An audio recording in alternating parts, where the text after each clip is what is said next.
Hi, I'm Astra with Silicon Valley Power. As the climate gets warmer, you may be thinking about cleaning up your yard to enjoy on those longer days. To celebrate Arbor Day, we're encouraging residents to plant a tree. But what tree should you get?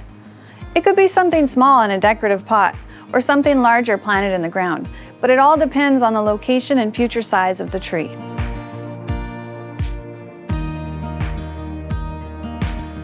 If you plant a tree, it's important to follow SVP's guidelines when digging holes in your yard. The City of Santa Clara has over 186 miles of overhead power lines, and if one is hanging over your property, it could impact your plans for adding additional foliage. We're here today to go over 5 simple tips to ensure your newly planted trees or existing trees will have a long, healthy life in your yard. If you have a power line over your yard, don't plant a tree near or under them, because once a new tree has fully matured, branches could grow in and around the power lines, which could cause outages if not properly maintained.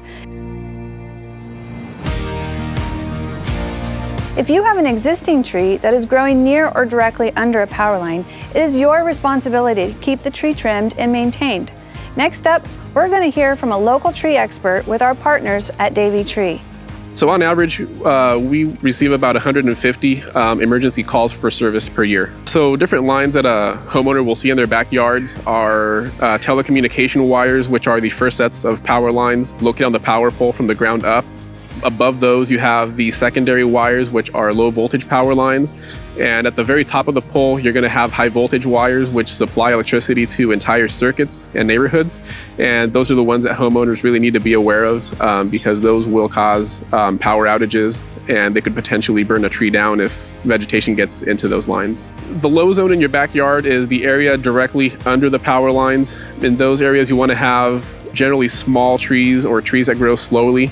They're easier to maintain. Trees that are applicable for that area are something like a crepe myrtle. The medium zone, you can have your more medium-sized trees, like a mulberry, something that grows a little faster, is a little bit bigger, but still easy to maintain on an annual basis. And then your tall zone is any area around your household where you don't have any utility lines. It could be your front yard or your backyard, and that's where you could have very large growth trees such as redwoods, eucalyptus, or ashes.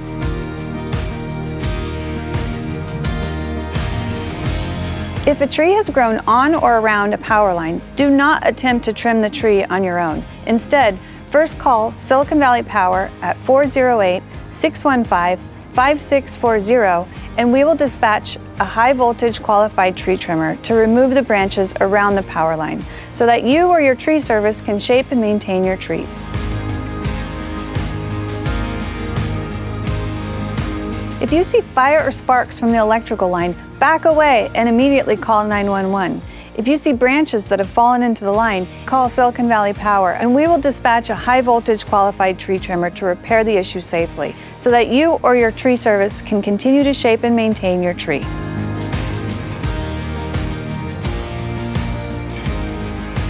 Curious about which types of trees are safe for planting? SVP has a list of approved trees along with their heights, which can be found at siliconvalleypower.com/tree safety. Planting trees provides so many benefits. It cleans the air we breathe and can decrease your energy bill. Help us make a difference this Arbor Day by planting a tree safely. Happy Arbor Day!